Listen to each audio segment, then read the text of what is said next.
खानदान में से उन मुंतखब लोगों को जिनके लिए जहन्नम की सजा सुनाई जा चुकी होगी, जहन्नम की सजा सुनाई जा चुकी होगी। हाफिज़े कुरान को ये अख्तियार दिया जाएगा, तो उनके हाथ को पकड़ करके जन्नत में लेकर जा सकता है, ये तुझे पावर दिया जा रहा है।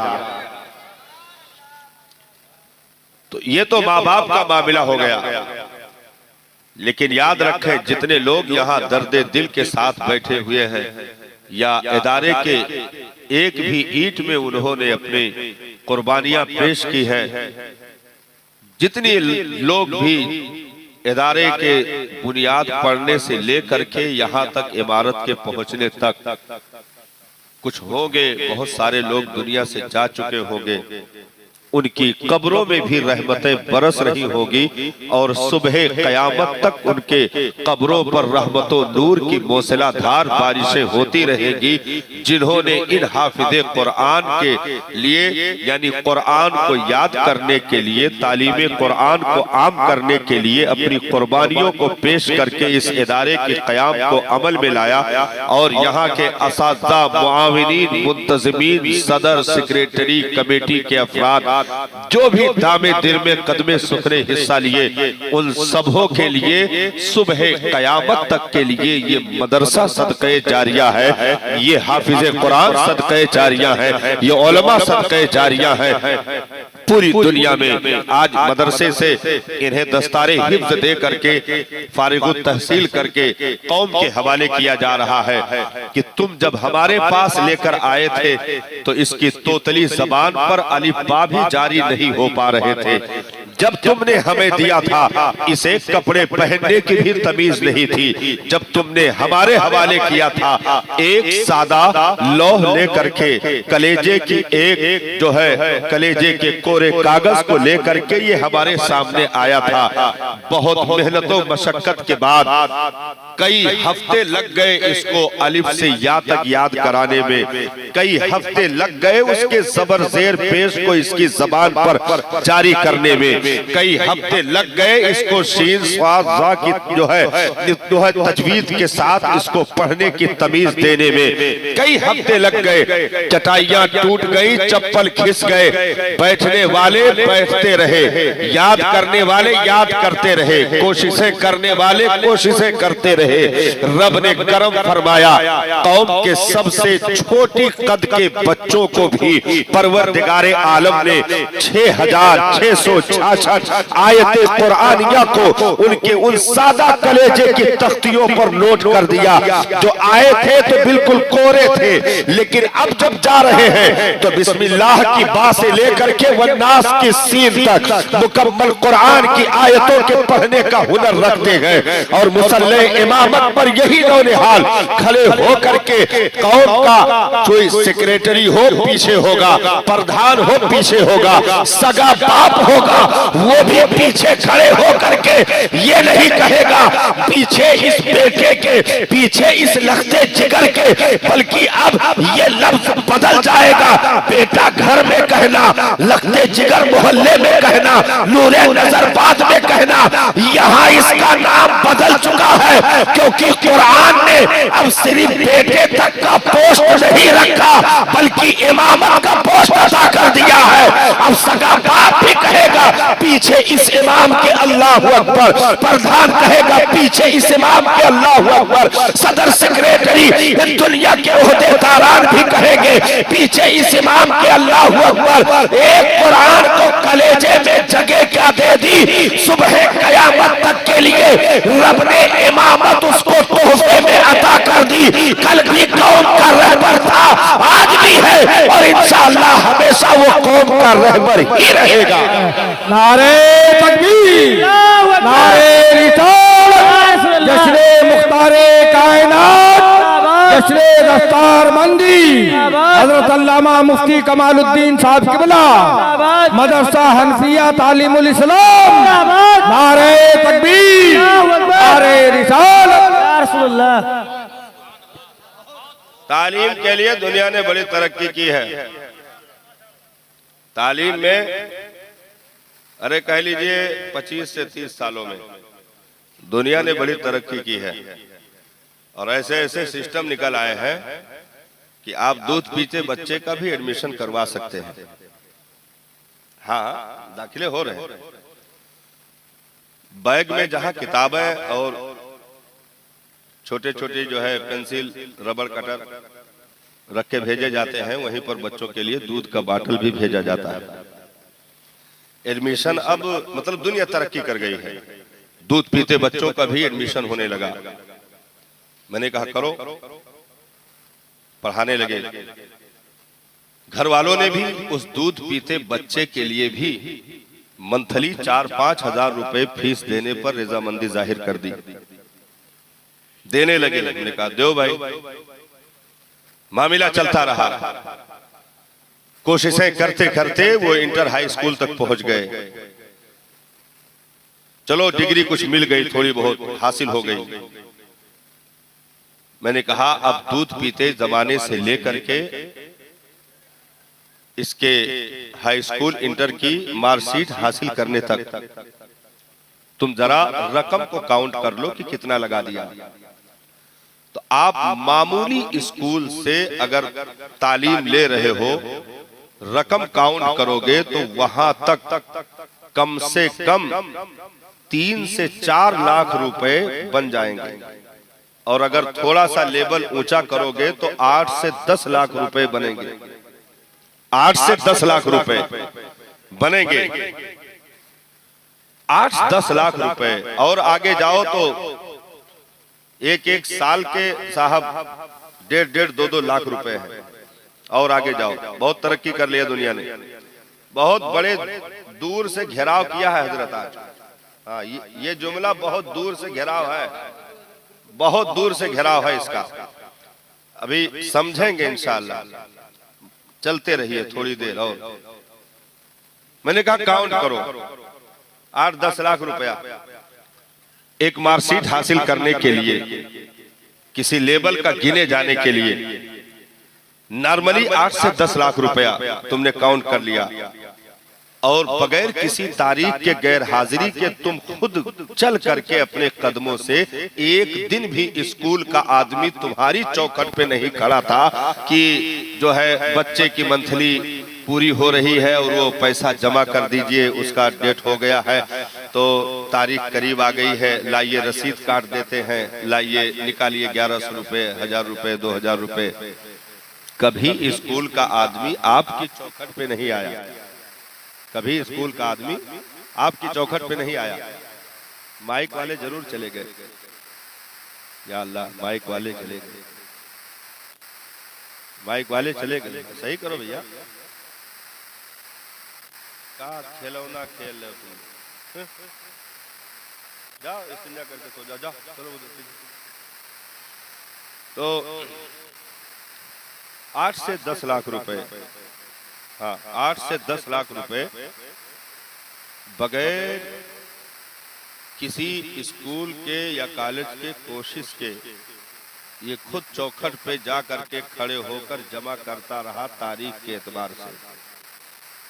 अच्छा, अब जरा देख लीजिए कि मिला क्या, 8-10 लाख रुपए में क्या मिला है, उसका थोड़ा जायजा ले लीजिए। घर से जब वो गया था स्कूल की तरफ तो यहाँ तरबियत नहीं हो पाई थी तो खड़े होकर पेशाब कर रहा था। निकला हाई स्कूल इंटर की मार्कशीट लेकर तब भी खड़े होकर ही पेशाब कर रहा था। मिला क्या है ये, इसका थोड़ा जायजा ले लें। हम किसी स्कूल बुराई नहीं करते, हम तो वो स्कूल गए नहीं, काहे बुराई करेंगे। तो मतलब निकला तो खड़े होकर ही कर रहा था। अगर लेट के करता तो कुछ तब्दीली होती, लेकिन खड़े होकर ही कर रहा था। तो हमने कहा कि चलो भाई इसमें तो चेंजिंग नहीं हो पाई। जब यहां से गया था तो जो अखलाक लेकर के गया था उसमें और गिरावट ही आई, उसमें तरक्की नहीं हुई। यहां से गया था तो जैसे तेज आवाज में माँ बाप से बात कर लेता था, उससे कहीं ज्यादा तेज आवाज में बात करने का आदी हो गया, यानी देहाती में कह लीजिए चिबिल्ला हो गया। निकला तो अब भाई वहां ना असातिज़ा का अदब कर सकता है, नहीं कर रहा है, तो यहाँ माँ बाप का अदब क्या खाक करेगा। निकल करके आया तो पहले से ज्यादा हुनर बिगड़ चुके थे, और क्या लेकर के आया है वो हुनर में। माँ की तबीयत बिगड़ गई, आखिरी लम्हात चलने लगे, सूरह यासीन सिरहाने पढ़ने की बात आई तो 10 लाख रुपए जिस पर खर्च किया गया था वो पीछे नियत बांधे खड़ा था। बाप की तबीयत बिगड़ी, कुरान की आयतें पढ़ने की बात आई तो पीछे खड़ा था, जनाजे की बात आई तो पीछे खड़ा था, नमाज की बात आई, उसके रकातों की, उसके फराइजो वाजिबात की बात आई तो पीछे खड़ा था। मतलब सारी चीजों से अंगूठा टेक हो चुका था, सिर्फ एक मार्कशीट लिए खड़ा था 10 लाख रुपए में। और वो कहां ले जाएगी मार्कशीट। घूस के इतने बड़े बड़े दरवाजे मुल्क में खुले हुए थे कि उसका पूरा खानदान घुस जाता है। हाँ, वो मार्कशीट लेकर जाएगा कहां। मजबूर हो करके अब कहा जाए कि LLB की डिग्री ठेले पर टांग करके लोग पकौड़ा तल रहे थे, ये कहने की बात नहीं है, देखा गया है, देखा गया। MBBS की डिग्री टांगे हुए लोग सब्जी बेच रहे थे, ये भी देखा गया। क्या लेकर के आया। 10 लाख रुपए 20 लाख रुपए खर्च करने के बाद क्या मिला। खाक, कुछ नहीं। चलो नौकरी मिल भी गई, कमाता रहा, तो जब तक उसे रखा जाएगा, जब तक घुटनों में लुआब बाकी है, कमर में ताकत बाकी है, यानी उम्र का एक लेवल है वहां, उसके बाद भगा दिया गया। अब कोई पूछने वाला नहीं है। थक हार करके जहां ठेले का मुनकिर हो करके गया था, फिर आकर के कबूले इस्लाम कर लिया, फिर उसी के पीछे लग गया। क्या करेगा। ये है दुनिया की तालीम। लेकिन जब आपने मदरसा हनफिया तालीमुल इस्लाम के हवाले अपने बच्चे को किया तो मौलाना ने ये नहीं कहा कि सिक्योरिटी में 10,000 जमा कर दीजिए। मौलाना ने ये नहीं कहा कि आप मंथली 1500 रुपए देने के लिए रजामंदी जाहिर करिए। मौलाना ने ये नहीं कहा कि आप सालाना 1.5 लाख रुपए जमा करिए। मौलाना ने ये नहीं कहा कि किताब का आपका जो कोर्स तब्दील होते हैं 6-6 महीने पर, वो कोर्स के 2,500-3,000 हजार रुपए आप जमा करिए। मौलाना ने ये नहीं कहा कि आप कॉपी का पैसा अलग से दीजिए, ड्रेस का पैसा अलग से दीजिए, जूते मोजे का पैसा अलग से दीजिए, उसके कोर्स का पैसा अलग से दीजिए, छमाही इम्तिहान के जो चार्जेस लगते हैं वो चार्ज अलग से पड़ेगा, तिमाही का अलग से पड़ेगा, बिल्डिंग मेंटेनेंस का अलग से पड़ेगा, कंप्यूटर लॉबी का अलग से पड़ेगा। ये आप देने के लिए तैयार हो जाइए। मौलाना ने कुछ नहीं कहा। आप वहां खड़े थे हाथ जोड़कर के सर मेरे बच्चे के एडमिशन कर लीजिए, तो वो कह रहा था कि अरे ओवर हो गया, ले जाओ भाई, ओवर हो गया, तो लिस्ट भरियो। कहाँ है, तो देर कर दिया, मतलब सुना दिया, चले आए चुपचाप। यहाँ आपने बच्चे को भी लेकर के आप नहीं पहुंचे। आप ऐसे होटल पर बैठे हुए थे, मौलाना साहब उधर से गुजरे, आपने सलाम किया और कहा मेरा इरादा था कि बच्चे को हाफिज़े कुरान बना देते। मैंने देखा सुबह मौलाना साहब खुद उंगली पकड़े लिए बच्चे को चले आ रहे थे। सलाम किया, गले मिल गए और कहा मुबारक हो आपकी इस सोच को, आपकी इस फिक्र को, इस्तकबाल है आपका मदरसे में, आपका बच्चा कहाँ है, लेकर के आइए। आपने जैसा तैसा उठा करके दे दिया। 0 पॉइंट का कोई भी मुतालबा नहीं, कोई भी रकम का मुतालबा नहीं, किसी कॉपी किताब का मुतालबा नहीं, आपने उनको दे दिया। और जब वक्त गुजरते गुजरते 2 साल 3 साल 4 साल का अरसा गुजरा, जहां से हिफ्ज शुरू की जाती है, कोई 2.5 साल, कोई 3 साल, 4 साल भी ले लेते हैं बच्चे, जहन के एतबार से है। कायदा बगदादी से हम उम्र नहीं जोड़ रहे हैं, तो चलो कायदा बगदादी से भी जोड़ लीजिए, तो 12-15 साल। अब तो हमने अभी बहुत कम उम्र का 7 साल का बच्चा देखा, 7 साल का बच्चा देखा हाफिज कुरान। हाँ, 8 साल का बच्चा हाफिज कुरान। तो चलो 10 साल लग गए, 15 साल मौलाना ने ले लिया आपका। आपके उस बच्चे को जहां चड्डी पहनने की तमीज नहीं थी, वहां से आपने मौलाना के पास छोड़ा, आपका इस्तकबाल किया गया। ना आपके घर मदरसे से फोन पहुंचा कि फीस लेट कर दिए हो, बच्चे को धूप में खड़ा कर दिया गया है। न यहाँ से फोन पहुंचा कि अगर अगले महीने नहीं जमा किए तो बच्चे को निकाल कर बाहर फेंक दिया जाएगा। कोई प्रेशर नहीं, कोई दबाव नहीं, उल्टे आपको सलाम किया जा रहा है, आपको मुबारकबाद दी जा रही है। और जब 10-15 साल के बाद आपके उस 0 पॉइंट से चलने वाले बच्चे को जब मौलाना ने, इन उलमा ने, इन हुफ्फाज ने जब आपको इस सूरत में ला करके बिठा करके सर पर ताजे हिफ्ज को सजा करके दिया है, तो अब ये इस लायक बन चुके हैं, बाप का हाथ भी चूम लेते हैं, माँ के कदम भी चूम लेते हैं, मोहब्बत से सलाम भी करते हैं, अदब का तकाजा भी है, अखलाक नुमाया हो चुके हैं। उस्ताद का अदब अलग है, माँ बाप के अदब अलग है, भाई बहन के अदब अलग है, घर वालों के हुकूक अलग है, समाज की फिक्र अलग है, कौम की फिक्र अलग है, गांव वालों की फिक्र अलग है, अपने मुल्क की फिक्र अलग है। इन तमाम चीजों का वो धनी बना करके आपके हवाले कर दिए। और ऐसे हीरे जवाहरात जो 0 पॉइंट पैसा, कभी आपने ज़कात यानी अपने माल का मैल, अपने माल को साफ करने के लिए, धुलने के लिए आपने जो माल का मैल ज़कात की शक्ल में निकाला, आपने कुछ गरीबों को दिया, कुछ यहाँ 2-4-5 हजार मदरसे को दिया, कुछ दूसरे मदरसे को दे दिया। ऐसे आपकी जब मर्जी आई तब आपने सदका खैरात दे दिया, जब आपकी मर्जी आई तब आपने ज़कात और फितरे का पैसा दे दिया।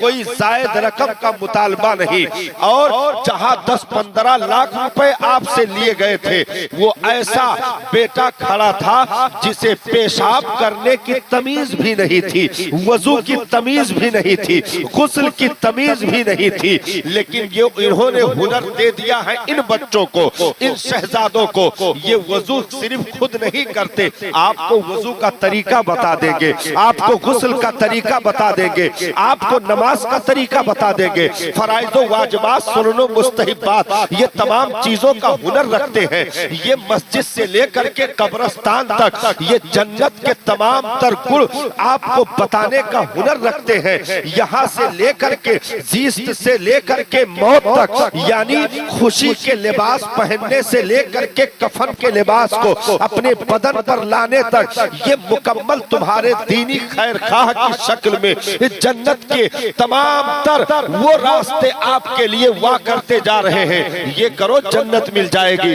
ये करो जन्नत मिल जाएगी। ये काम ना करना हराम है, ये काम ना करना नाजायज है, ये काम ना करना इसको इस्लाम ने मना किया है। अखलाक ऐसा नहीं होना चाहिए।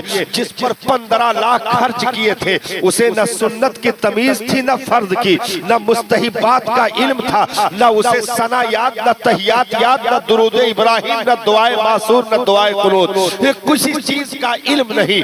इतना यतीम है 15 लाख खर्च करने वाला कि सगी माँ के जनाजे पर खड़ा है और मुंह उसका बिल्कुल बंद है, जबान गूंगी है। सगी माँ के वो माँ जिसके कोख में 9 महीने रह करके दुनिया में आया था, सगी माँ के बख्शिश की दुआ भी नहीं पढ़ सकता।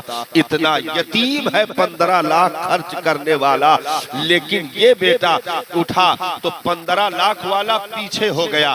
ये उठा, कहा किसी और को बुलाने की जरूरत नहीं है, मैं अपने हाथों से अपने बाप को गुस्ल दूंगा, किसी और को लाने की जरूरत नहीं है, मैं अपने हाथों से अपने बाप के बदन पर कफन डालूंगा, किसी को लाने की जरूरत नहीं है। मैं बताऊंगा कि जनाजा कैसे ले चलते हैं, कब्रिस्तान कैसे पहुंचाया जाता है। मुसल्ला बिछाया गया, लोग पीछे खड़े थे। एक सगा बेटा सगे बाप के जनाजे पर खड़ा है भीगी पलकों के साथ। वो बाप जिसने उस बेटे को कभी कंधों पर बिठा करके ईद उल फित्र के रोज ईदगाह का सफर किया था, वो अपने कंधों पर बिठा करके जुमा के दिन दूल्हा बना करके मस्जिद ले गया था, अपने हाथों से अपने बेटे को नहलाया था। आज वही बेटा वो बचपन की फिक्र निगाहों के सामने है, वो सारे ख्वाब उसकी निगाहों में बसे हैं, भीगी पलकों के साथ खड़ा है। आज अपने बाप के बदन पे जब पानी डाल रहा है तो उसे जुमा के दिन अपने बाप को नहलाते हुए वो तस्वीर याद आती है कि कल बाप ने मुझे गोद में लेकर के नहलाया था, आज मैं अपने बाप को पानी डाल करके गुस्ल दे रहा हूँ। इसीलिए इस्लामी तरीका यही, नबी का फरमान भी यही है कि मैयत को जो सबसे ज्यादा करीबी हो वही गुस्ल दे, क्योंकि वो जितनी मोहब्बत से करवट बदलेगा साहब दूसरा नहीं बदल सकता है। क्योंकि नबी ने फरमाया जिस तरह जिंदों को तकलीफ होती है तुम्हारे मरने वालों को भी उतनी ही तकलीफ होती है। इसलिए जनाजा ले जाने में उसके बदन को झटका ना लगे, गुस्ल देने में उसे झटका ना लगे, उसे कोई ठोकर ना लगे, उसे कोई तकलीफ ना मिले, तो ये वही कर सकता है जिसके रगों में उस बाप का खून दौड़ रहा है। वो भीगी पलकों के साथ पानी डालता जा रहा है, रोता जा रहा, अपने बाप के बदन को धुलता जा रहा है और ये अर्ज करता जा रहा है मेरे मालिक रब्बिरहमहुमा कमा रब्बयानी सगीरा।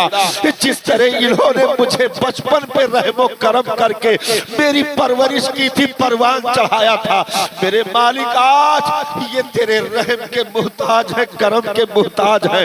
एक बेटा, एक सगा बेटा सगे बाप के लिए दुआ कर रहा है, मेरे मालिक मेरे बाप की मग़फ़िरत फरमा दे, बख्शिश फरमा दे। भीगी पलकों के साथ वो ये काम करता रहा। जनाजा उठ करके कब्रिस्तान पहुंचा, मुसल्ले इमामत पर अब आवाज दी जाती है, कौन पढ़ाएगा? सगा बेटा मुसल्ले इमामत पर पहुंचता है, बाप का जनाजा है, बेटा खड़े हो करके, क्योंकि इस्लामी उसूल यही है जो मैयत का सबसे ज्यादा वली अकरब में हो वही जनाजे की नमाज पढ़ाए, यानी जो सबसे ज्यादा करीबी हो। तो अब बेटे से ज्यादा करीबी कौन होगा?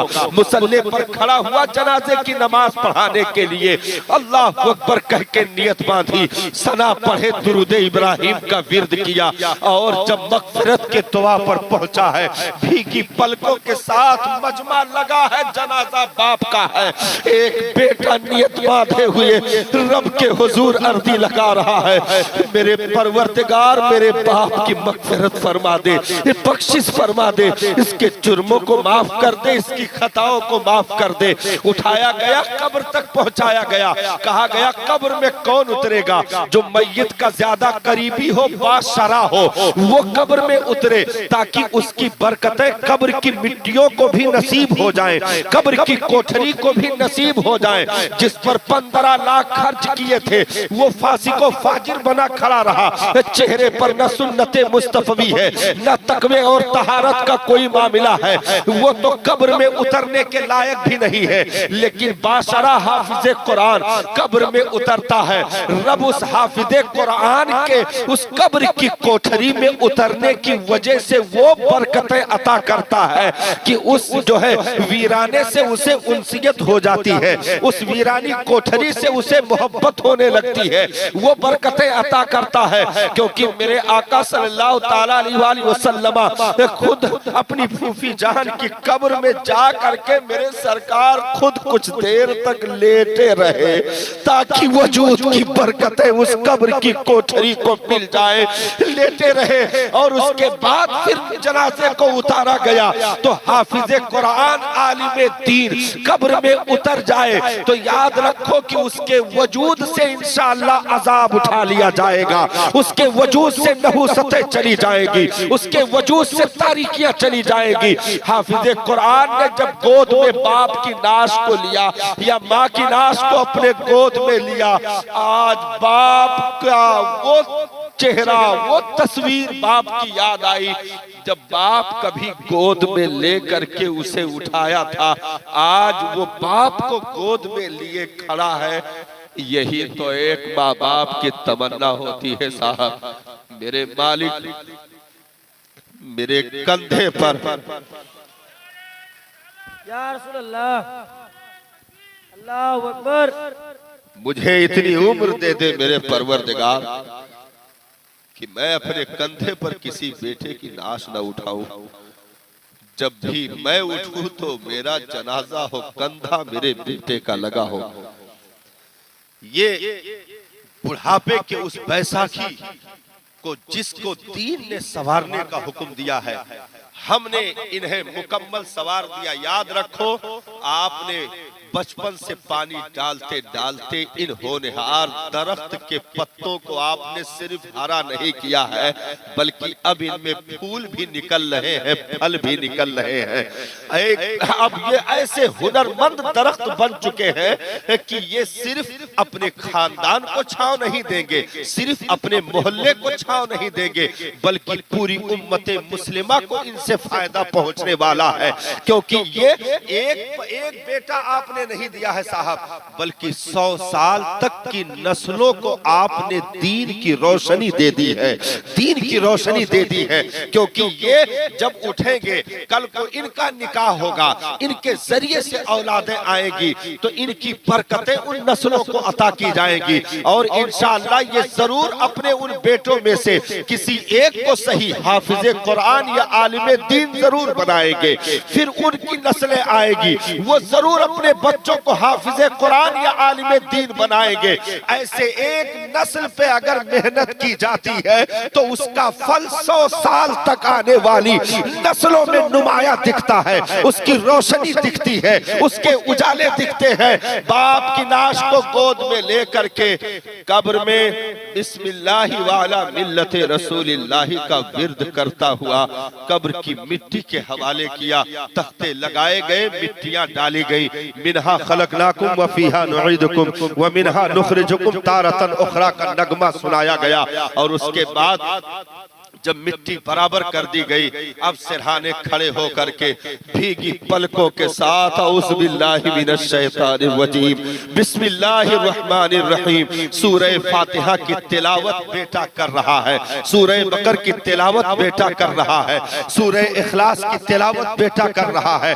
कुरान की आयतें तिलावत करके कंप्लीट किया, फिर हाथ उठा करके दुआ करता है, मेरे मालिक मेरे बाप की कब्र की मंजिलों को आसानी पैदा कर दे, मेरे परवरदिगार मेरे बाप को सवालाते कब्र में आसानियां पैदा कर दे, मेरे परवरदिगार मेरे बाप के छोटे बड़े गुनाहों को माफ कर दे।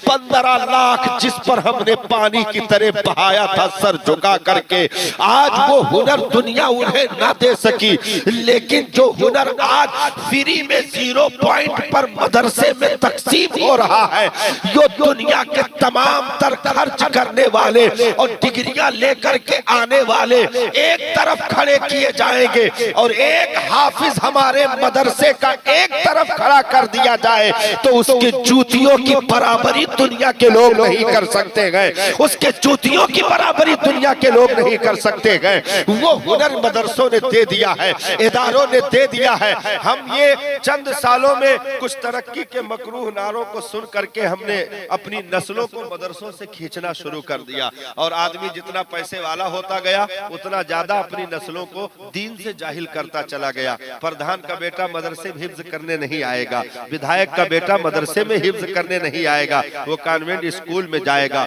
वो कॉलेज में जाएगा, वो यूनिवर्सिटी में जाएगा।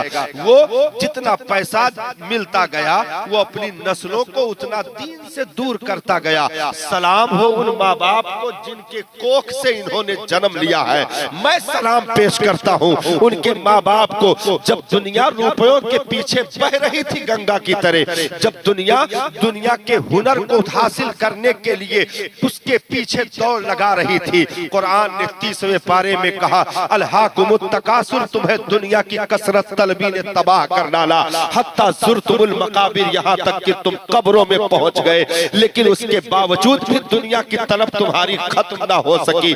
इन तमाम तर चीजों से कोई ख्वाब देखता है मैं बेटे को मैकेनिकल जो है है लाइन से उसे हुनर दूंगा ताकि मेरा बेटा अच्छा खासा रुपया कमा सके। कोई ख्वाब देखता है मैं बच्चे को पीओपी का कारीगर बेहतर बनाऊंगा ताकि कल को पासपोर्ट बनवा करके उसे दुबई सऊदी का सफर करवाया जाए।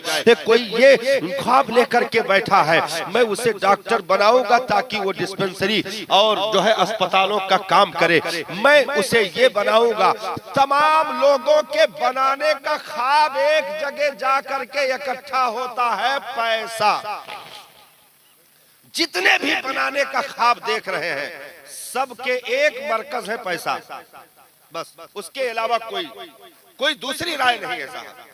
महंगी से महंगी तालीम इसलिए दे रहे हैं पैसा ज्यादा मिले, तालीम ये दे रहे हैं पैसा जल्दी मिले, उसका फ्यूचर सही हो जाए, उसकी फैमिली लाइफ से जो है सेट हो जाए। ये पैसा एक मरकज पे एलएलबी वाले का भी मौकिफ पैसा, एमबीबीएस वाले का भी मौकिफ पैसा, पीओपी वाले का भी मौकिफ पैसा, इंजीनियरिंग करने वाले का भी मौकिफ पैसा, मैकेनिकल लाइन से सीखने वाले का भी मौकिफ पैसा, सऊदी जाने का भी मकसद पैसा, दुबई जाने का भी मकसद पैसा, कतर जाने का भी मकसद पैसा।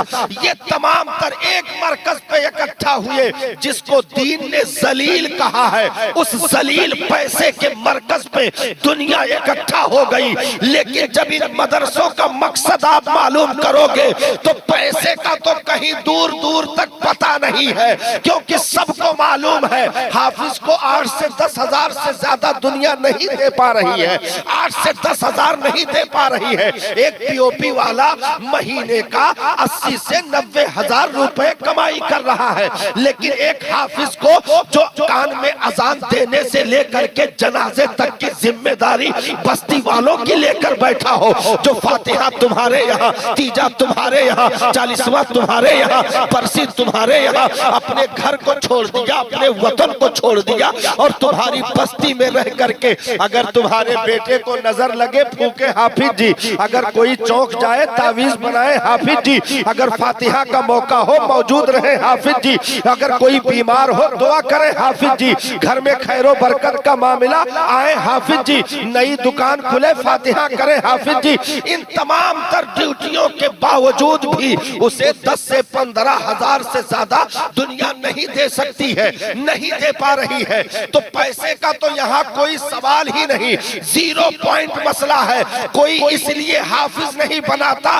कि मुझे पैसा मिलेगा, अगर उसे पैसे की लालच होती तो वो हाफिज नहीं इंजीनियर बनाता, वो पीओपी का कारीगर बनाता, वो दुबई पासपोर्ट लेकर के भेजता। लेकिन ऐसा कोई मकसद नहीं है।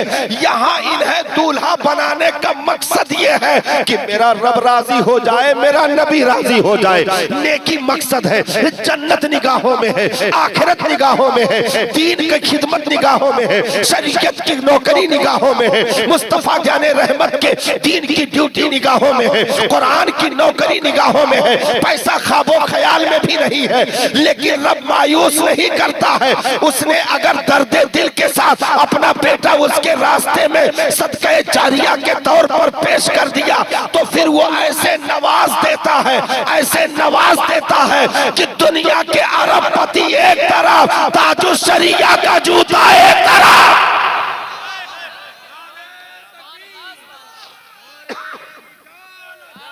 जश्न क्या दिया साहब, 10-15 लाख रुपए खर्च करने वाला, चलो बुला करके डिग्री हटाओ, डिग्री हटाओ, डिग्री हटाओ, बुला करके पूछते हैं कहाँ पढ़ो, कहाँ पढ़ के आए। बहुत ज्यादा अगर वो बताए पाई हैं तो 2-3 मिनट इंग्लिश पोक सकत है, एकरे अलावा कुछ नहीं। हाँ, एकरे अलावा कुछ नहीं। कहा बताइए, कुछ नहीं बता सकते।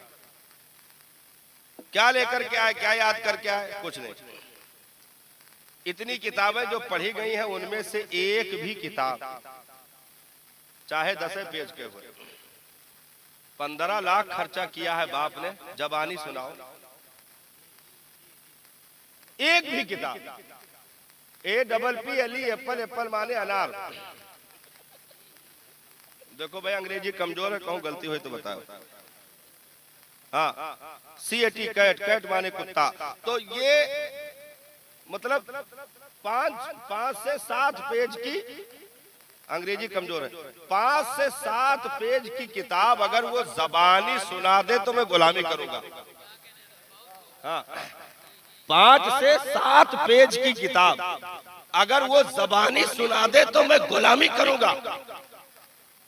15 से 20 लाख खर्च करने वालों एक भी किताब जबानी ना हो सकी, लेकिन यहाँ 0 पॉइंट का मामला है। उसके बाद ऐसी किताब को जबानी इन्होंने याद कर रखा है कि आदम से लेकर के ईसा तक उम्मत में कोई याद ना कर सका। उम्मत में कोई, न सबूर का हाफिज आपको दुनिया में मिलेगा, न तौरेत का हाफिज आपको दुनिया में मिलेगा, न इंजील का हाफिज आपको दुनिया में मिलेगा, न इब्राहिम के सहीफों का हाफिज दुनिया में मिलेगा, न आदम पर नाजिल हुए सहीफों का हाफिज दुनिया में मिलेगा, न हजरत यूनुस के सहीफों का हाफिज मिलेगा, न हजरत लूत के सहीफों का हाफिज मिलेगा। यहाँ तक कि और आ जाओ, बातिल अकायद में जितनी भी धार्मिक किताबें हैं उन किताबों का भी जायजा ले लो। कोई भी एक भी मजहब की किताब, कोई भी मजहब का मानने वाला हो, अपने मजहब की किताब न ईसाई जबानी सुना सकता है, न यहूदी जबानी सुना सकता है, न क्रिश्चियन जबानी सुना सकता है, न नसारा जबानी सुना सकते हैं, न मजूस जबानी सुना सकते हैं, न हुनूद जबानी सुना सकते हैं। दुनिया की कोई भी कौम हो जिसे अपने मजहब का दावा है, वो मजहब की एक भी किताब एक पूरा मुकम्मल सुनाना तो बहुत दूर की बात है, 100 पेज सुना करके बताए, वो कभी भी ऐसा नहीं कर सकता है।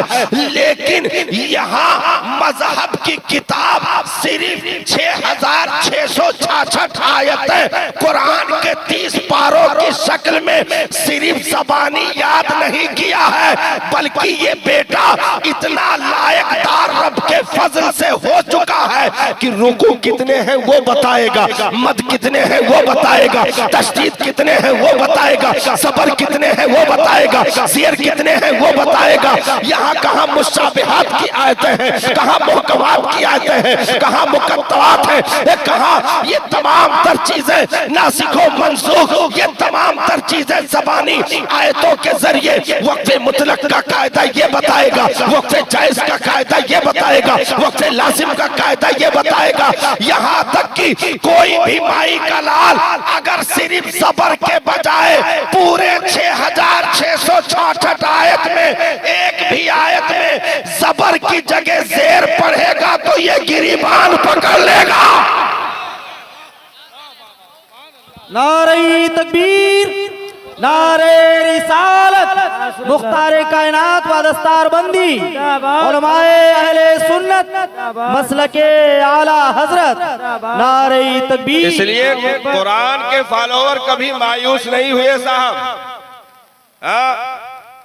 100 साल दुनिया की किताबों पर पाबंदी लगा दो, उनके रिलीज होने पर पाबंदी लगा दो कि भाई देखो 100 साल तक ना छापो, छापना बंद कर दो, कुरानो छापो बंद करो ना। 100 साल तक सारी किताबें छापना बंद कर दो और उसके बाद 100 साल और उस पे छोड़ दो, जितना छपी उपी रहा है वो सब पुरान होकर सब खत्म हो जाए। 200 साल डाल दीजिए, छपने पर पाबंदी है, मौजूदा नुस्खे गल गए, खत्म हो गए, सारी चीजें खा के पेबंद हो गई, कुछ ना बची। अब बुलाओ हर मजहब की किताब को, 200 साल के बाद बुलाओ हर मजहब की किताब को, तौरेत तू बोल दे, इंजील तू बोल दे, तो जो कुतुब खानों में थे वहीं पर दफन हो गए, अब उनकी चीखें भी सुनाई नहीं पड़ रही हैं, सब कुछ खत्म हो चुका है। 200 साल के बाद पूरी दुनिया के तमाम मज़ाहिब में सन्नाटा है। अपने अकीदे के सबूत में एक भी पेज ला करके साबित नहीं कर सकते, लेकिन याद रखो जब पूरी दुनिया 200 साल के बाद गूंगी हो जाएगी तो सिर्फ अगर इस पूरी दुनिया में कोई खड़े होकर बोलेगा तो मेरी कौम का 7 साल का बच्चा भी उठकर खड़ा होगा। इधर आओ प्यारे, हुनर आजमाए तो तीर आजमा, हम जिगर आजमाए। वो हुनरेदारों में दिया जाता है साहब। ये तो 15-20 सालों में गैरों ने बुराई कर करके होटलों में चुंगलखोरी और मुनाफिकत बाजारों में करके मदरसों के वकार को मजरूह कर दिया। हाँ, ऐसे मतलब बात करने लगे, चलो मौलवी बनावत है, कामिल है मौलवी बने, गली गली ट्यूशन पढ़ाई है, फातिहा करी है, 21 रुपए रसीद करी है, और क्या बेकार। मदरसे उदरसे कुछ ना करो। अच्छा, कुछ लोग ऐसे अवबाश लोग आजकल सोशल मीडिया पर कुछ ज्यादा खुजली मची है, पोस्ट डालते हैं मदरसों में कुरान बंद करके बच्चों को इंजीनियर बनाया जाए, बच्चों को डॉक्टर बनाया जाए। मैंने कहा पहले तुम्हारे पागलपन का इलाज आगरा में करवाया जाए।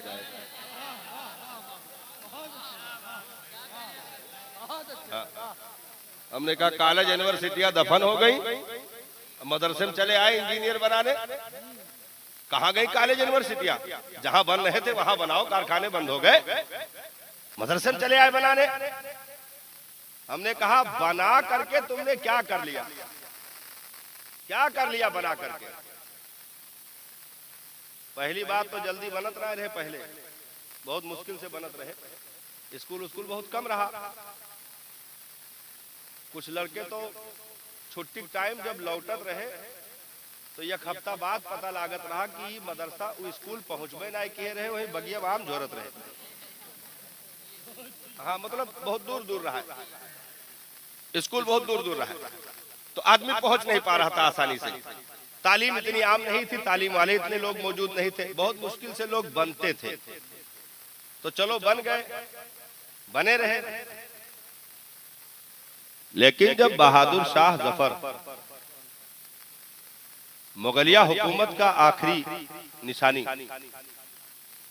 जब अंग्रेजों ने उसके तमाम तर जुल्म इस्तिबदाद के जरिए कैदो बंद की मुसीबतें डाल दी, बेटों का सर तक ला करके दस्तरखान पे रख दिया, रंगून भेज दिया गया, कब्र वहीं बनी, हिंदुस्तान में जगह नहीं मिली। तो अंग्रेजों ने जब यहाँ के लोगों को अटैक किया, इन पर सब खून मारे, लोगों को जुल्म की भट्टियों में पीसना शुरू किया। पूरी दुनिया खामोश थी, बड़े बड़े पढ़े लिखे लोग भी खामोश बैठे थे।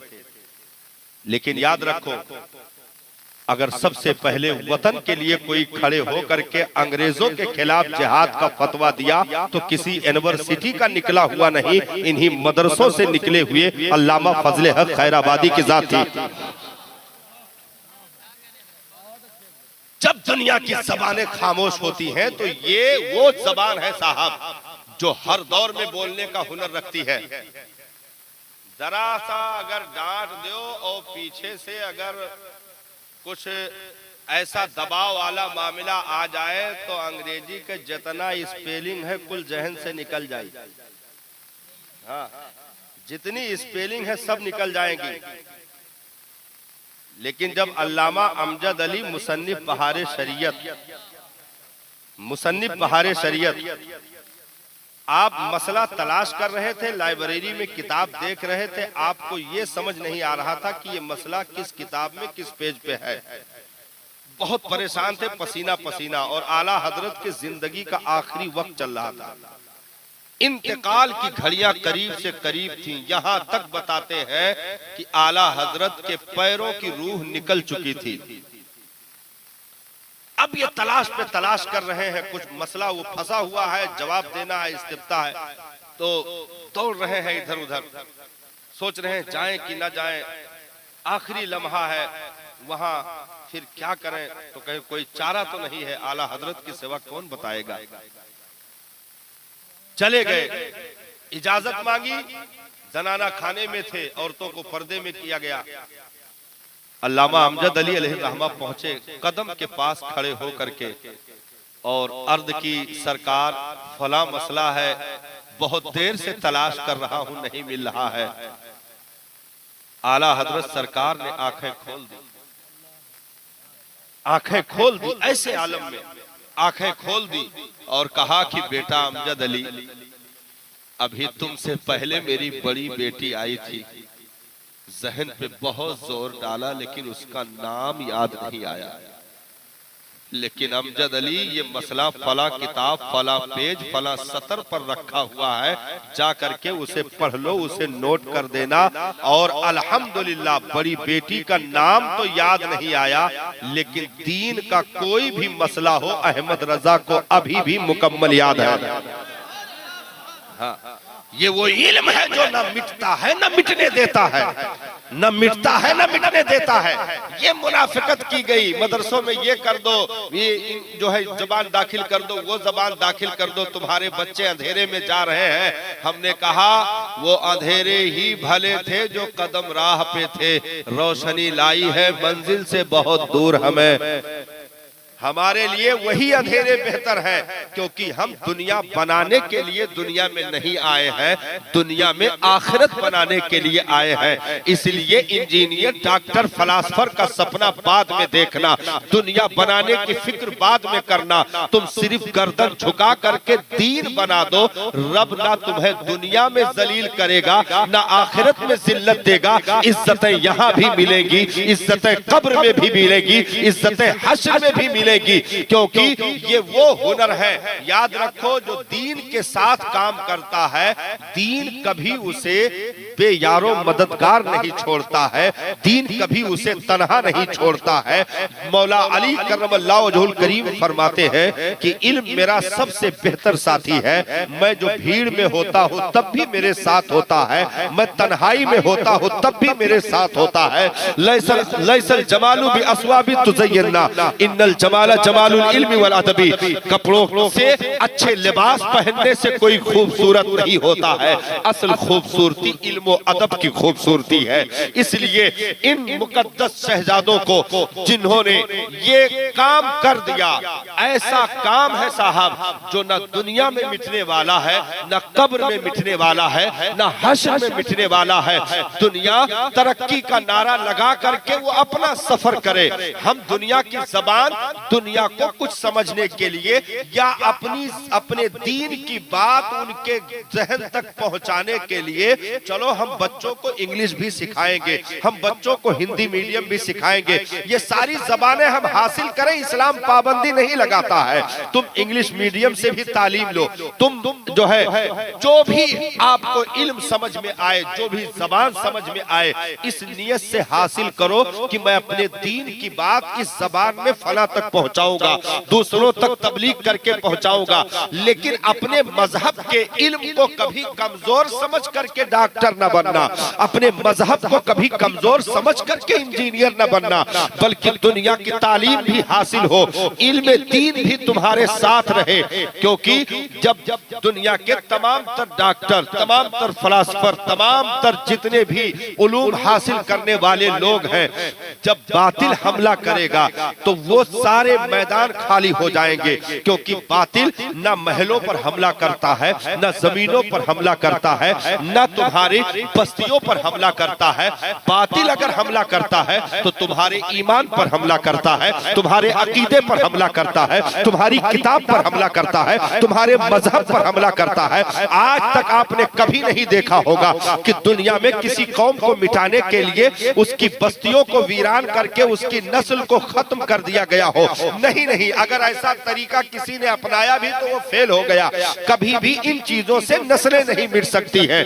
दुनिया ने यही सीखा है कि नस्ल मिटाने के लिए, किसी कौम का वजूद मिटाने के लिए सबसे पहले उसकी जबान छीन लो, उसे अंगूठा टेक कर दो, और दूसरी चीज उसके कायद, उसके रहबर, उसके पेशवा, उसके इमाम से उसे दूर कर दो, और तीसरी सबसे बड़ी साजिश जो ये मुट्ठी बंधी हुई ताकतें हैं, इनको बिखेर करके तुम अलग अलग अकायद में तकसीम कर दो।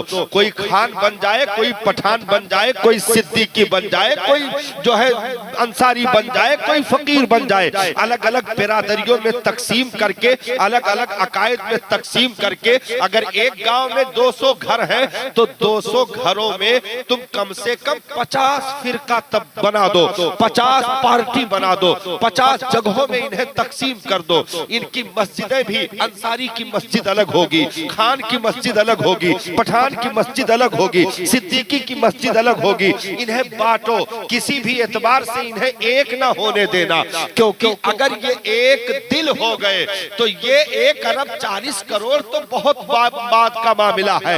ये अगर एक दिल हो करके गले से गले मिलाकर अगर मदीना में ये कसम खा लिए कि मक्का के मुहाजिर सहाबा और मदीना के अंसार सहाबा ये दोनों भाई भाई हैं, आज नबी ने कह दिया जब एक दिल हो गए गले मिल करके तो 1,40,40,000,000 की जरूरत नहीं पड़ी मक्का वालों को धूल चटाने के लिए। वो एक थे तो 313 भी गालिब आ गए और हजारों को धूल चटा करके बता दिया कि यकतायत की ताकत ये होती है, एकता की ताकत ये होती है, भाईचारे की ताकत ये होती है। मुस्तफा जाने रहमत के साथ चलने वालों ने सबसे पहले बद्र में जाने से पहले, हथियार लेने से पहले, तीरों तबर का सहारा लेने से पहले, घोड़े की पुश्त पर आने से पहले मदीना में खड़े होकर गले मिल रहे थे और नबी खुद फरमा रहे थे एक मक्का का मुसलमान आ जाए, एक मदीने का मुसलमान आ जाए, दोनों गले मिलो, आज के बाद तुम दोनों भाई भाई हो। यहाँ तक कि मक्का के लोग जो है आते गए, मदीना के लोग आते गए, मदीना के मुसलमान कंप्लीट हो गए, एक भी आदमी नहीं बचा, मक्का के एक साहब सिर्फ बच गए। अब मदीना का कोई आदमी होता तो उन्हें भी गले मिलाकर भाई भाई कह दिया जाता। एक साहब मक्का से बच गए, मदीना वाले कंप्लीट हो गए जोड़े जोड़े में। नबी ने सबको भाई भाई कहा। मक्का के आए हुए उस अजीम हस्ती के आंखों में आंसू आ गए और रो पड़े। कहा मेरा कोई भाई नहीं बना। मेरे आका ने इरशाद फरमाया क्यों रो रहे हो? कहा सरकार मदीना वाले मुसलमान कंप्लीट हो चुके हैं, इधर अब कोई है नहीं, मेरे गले कौन लगेगा, मेरा भाई कौन बनेगा? मेरे मुस्तफा करीम ने मौला अली शेरे खुदा फातह खैबर आपको अपने गले लगा करके इरशाद फरमाया या अली को अंता अखी फिद दुनिया वल आखिरा, ऐ अली तुम दुनिया में भी मेरे भाई हो, आखिरत में भी मेरे भाई हो। ये गले से गले मिला करके तब बद्र में उन सहाबा को उतारा गया। यानी नबी ने ये नुस्खा उम्मत को दे दिया कि किसी महाज पर कामयाबी के लिए बाद में जाना, पहले जांच कर लेना कि तुम मिले हो कि नहीं। अगर बिखरे हुए हो और निकलोगे तो फिर तुम्हारा वजूद भी नहीं बचेगा। गले से गले मिला करके फिर मैदाने कारजार में मुस्तफा ले जा रहे हैं। ये उम्मत के लिए तालीम है कि वहां पर बातिल से निपटने के लिए पहले तुम्हारे दिलों का एक होना जरूरी है। इसीलिए पंज वक्ता नमाज में अगरचे 10, 15, 20 की तादाद में आए, इस्लामी उसूल यही रहा, कानून यही रहा, कंधे से कंधे मिलाकर खड़े हो जाओ, कदमों के बीच में फासला ना रखना। मैंने कहा ये तो नमाज में नहीं था भाई, नमाज के जो भी फराइज पढ़े गए, उसूल पढ़े गए, ये चीज नहीं थी, ये कहां से आ गई? अगर ये नहीं करेंगे तो क्या नमाज नहीं होगी? इतना लाजिम क्यों कर दिया? नबी ने फरमाया अपने पैरों के बीच में शगाफ ना रखना, शैतान बकरी का बच्चा बन करके उसकी शक्ल में तुम्हारे सफों में दाखिल हो जाता है। इतना इस कदर सख्त उसूल क्यों दिए गए? उसूल यही है कि तुम्हें सिर्फ इबादत के लिए यहाँ नहीं लाया गया है, बल्कि एक मुनज्जम कौम, एक शीशा पिलाई हुई दीवार बनाने के लिए भी तुम्हें अल्लाह के घर में इकट्ठा किया गया है। सिर्फ सजदे का मसला होता तो अपना आदमी अलग अलग कोई भी नमाज पढ़ ले तो क्या नमाज नहीं होगी? नमाज हो जाएगी, घर में पढ़ेगा नमाज हो जाएगी। लेकिन सुनो, आखिरी गुफ्तगू चल रही, घबराइएगा नहीं, कहोगे मौलाना तो बिल्कुल फैल गए, एकदम मार हुआ, बस सलाम होने वाला। तो भाई अलग अलग पढ़ते तो क्या नमाज नहीं होती? नमाज हो जाती। लेकिन नबी ने ऐलान फरमाया कि जो लोग, गौर करिएगा हजरत, गौर करिएगा, जो लोग बगैर किसी वजह शरई के जमात में नहीं आते हैं, जलाल में थे सरकार, इरशाद फरमाया अगर औरतों और बच्चों का ख्याल ना होता तो मैं उनके घरों को आग लगा देता। नबी ने इरशाद फरमाया कि जो तन्हा पढ़ लेते हैं घरों में, ये नहीं कि नहीं पढ़ते हैं, पढ़ लेते हैं, उसके बाद भी जो जमात में नहीं आते हैं, कंधे से कंधा मिलाकर खड़े नहीं होते हैं, अगर औरतों बच्चों का ख्याल न होता तो मैं उनके घरों को आग लगा देता। इस कदर जमात की अहमियत। और ऑफर दे दिया, कहा तुम अकेले पढ़ोगे तो तुम्हें एक नमाज का सवाब मिलेगा, लेकिन अगर जमात के साथ पढ़ोगे तो उस नमाज का सवाब 70 गुना बढ़ा दिया जाएगा, बढ़ा दिया जाएगा। ये ऑफर दे दिया। तो चलो पंज वक्ता में 10, 15, 20 खड़े हुए कंधे से कंधा मिलाए, जुमा में 100, 150 खड़े हुए कंधे से कंधा मिलाए। एक इमाम की एक आवाज पर, एक अल्लाह अकबर कहने पर हमने हाथ उठा करके नियत बांध ली। ईद उल फित्र में हम कम से कम 400-500 हजार की तादाद में पहुंच गए। कंधे से कंधा मिलाकर एक मुक्तदा, एक पेशवा, एक इमाम के कहने पर सबों ने हाथ उठा लिया और एक लफ्ज होकर के अल्लाह अकबर की सदा बुलंद की। हज्जे मुबारका पर काबे मुकद्दसा के सामने तकरीबन 4 से 6 लाख लोग दुनिया से इकट्ठा हुए और वहां एक काबा, एक नबी, एक कुरान, एक दीन, एक शरीयत, एक इस्लाम, एक मुसलमान और एक लिबास। हाँ, 4 से 6 लाख मुसलमानों के उस मजमे का एक लिबास, 2 चादरें। कोई जुब्बा नहीं पहनेगा, कोई अमामा नहीं बांधेगा, सब नंगे सर हैं। सिर्फ बदन पे 2 चादरें बगैर सिली हुई, अरबी है वो भी डाले, अजमी है वो भी डाले, हबशी है वो भी डाले, हिंदी है वो भी डाले, मिस्री है वो भी डाले। एक बदन पे 2 चादर, सारे एक ही लिबास में, एक काबा के सामने, एक खुदा का बंदा बनकर, एक नबी का उम्मती बनकर, एक मजहब के पैरोकार, एक शरीयत पर चलने वाले, एक अकायद पर अमल करने वालों ने आज लब्बैक अल्लाहुम्मा लब्बैक ला शरीका लक लब्बैक इन्नल हम्दा इन्नल मुल्क वल निअमत ला शरीका लक, ये तमाम तर नगमे एक जबान से जो गूंजे हैं, एक लिबास में कंधे से कंधा मिलाकर, एक मैदान में, एक वक्त में, वक्त का भी इतना ख्याल रखा गया कि ये नहीं कि जोहर में इकट्ठा हो तो कोई असर में आए, ना ना, एक अरफात का मैदान, एक तारीख, एक दिन, एक वक्त में, एक लिबास में सबको इकट्ठा करके ये इस्लाम ने बता दिया कि ऐसे ही मुनज़्ज़म रहना, दुनिया तुम्हें कभी नजर नहीं लगा सकती। ये सिर्फ इबादत नहीं है साहब, बल्कि तुम्हारी एकता, तुम्हारे कंधे से कंधा मिला करके इरशाद फरमाया, तुम कंधे से कंधा मिलाकर खड़े हो जाओ, फिर रब तुम्हारे दिलों को मिला देगा, रब तुम्हारे दिलों को मिला देगा। आज अगर कोई ताकत काम कर जाती है तो हमारे बिखरे होने के नतीजे बहुत बड़े नतीजे हैं जो सामने मौजूद हैं। हमारा बिखराव है, अलग अलग अकायद में बट गए, अलग अलग चीजों में तकसीम हो गए। ये तमाम तर चीजें इन मदरसों से ही आपको हासिल होगा, क्योंकि ये सबक, ये दर्स, ये खिताब आपको इल्मे दीन का मदरसा ही दे सकता है। आपके इन बच्चों को सलाम, आपकी नस्लों को सलाम। और आज के इस शब के इस जलसे में, इदारे के इस जलसे में आने वालों, एक दिल से वादा करके आज घर वापस जाना कि रब ने मुझे औलाद की नेमत अता फरमाई। अगर बेटियों की शक्ल में दो चार बेटी अता फरमाई, बेटों की शक्ल में 2-4 बेटे अता फरमाए, तो उन बेटों में चलो सबको अगर हम नहीं पढ़ा सके गुर्बत की वजह से, तो कम से कम एक बच्चे को हम सदक़े जारिया के तौर पर आलिम दीन या हाफिज़े कुरान बनाएंगे, ताकि मेरी नस्ल की हिफाजत होती रहे, मेरे बख्शिश की जमानत बनती रहे। ये कसम खा करके रखो कि रब ने अगर 2-4 औलादें अता की तो उनमें से कम एक को आलिम दीन बनाएंगे। अगर आपने एक को बना दिया, इंशाअल्लाह वो पूरे खानदान के ईमान और अकीदे की हिफाजत का जिम्मेदार बनकर खड़ा होगा।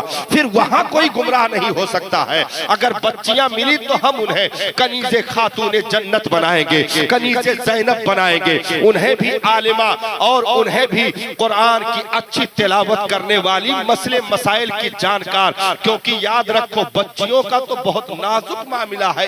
इस चीज के, इस सिस्टम में सबसे नाजुक मामला बच्चियों का है। हम समझते हैं कि बस ऐसे ही परवरिश करके छोड़ दो, सब काम हो जाएगा। नहीं नहीं साहब, बच्चों को तो वहीं रहना है, लेकिन उन्हें एक सोसाइटी से निकल करके बच्चियों को दूसरी सोसाइटी में एक नई जिंदगी शुरू करनी है, नए लोगों का सामना है। अभी तक बाप इसलिए छोड़ देता था कि सगा बाप है और बेटी से कल्बी लगाव होता है, इसलिए गलतियों को दरगुजर कर देता था। लेकिन वहां जो बाप के पोस्ट पर मिलेगा, वो एक एक लम्हे को तुम्हारे नोट करेगा, एक एक जर्रे को काउंट करेगा कि तुम खता कहाँ करती है, तू गलती कहाँ करती है। यहाँ माँ छोड़ देती थी, लेकिन वहां जो माँ के पोस्ट पर मिलेगी, वो तुम्हारे एक एक लम्हे को नापेगी, एक एक चीज को परखेगी। तुम नमक ज्यादा रखोगी तो तुम्हारी खैरियत नहीं है, तुम मसाला ज्यादा करोगी तो खैरियत नहीं है, तुम अगर ज्यादा ऊंची आवाज में बात करी तो खैरियत नहीं है।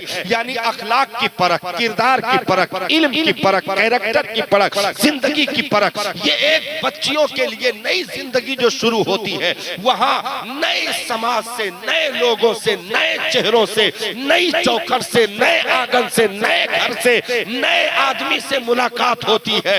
ये तो रब का करम है कि पहले दिन ही मौला वो मोहब्बत दे देता है कि वो उस पुराने 16-17 साल के परवरिश के आंगन को भूल करके वो एक ही मर्तबा विदाई में, एक ही मर्तबा जाने पर उसे अपना घर कहने लगती है, अपना आंगन कहने लगती है। तो इतना हुनरमंद बना दो, क्योंकि सबसे ज्यादा बच्चों का कुर्ब जो मिलता है वो माँ का मिलता है। अगर माँ कुरान की कारिया है, इल्मे दीन के मसाइल जानने वाली है, तो बच्चे ज्यादा करीब माँ से रहते हैं। 9 महीने माँ के पास कोख में रहे, फिर उसके बाद तकरीबन 3 साल के अरसे, जो 2.5 साल दूध के अरसे, 2 साल दूध के अरसे, तो 3 साल तक तो बिल्कुल वो माँ के आंचलों में लिपटे हुए होते हैं। थोड़ी सी फिर आजादी मिलती है, चलो पंजों के बल चलने लगे, लेकिन माँ से कुर्बत ज्यादा है। घुटनों के बल चलने लगे, माँ से कुर्बत ज्यादा है। खड़े होकर दौड़ने लगे, अभी भी माँ से कुर्बत ज्यादा है। तो जिंदगी का अक्सर हिस्सा माँ के पास रहता है। इसलिए सबसे ज्यादा काबिल औरत को होना चाहिए, सबसे ज्यादा इल्म हुनर की मालिका औरत को होना चाहिए, ताकि वो दूध पीने के जमाने से लेकर के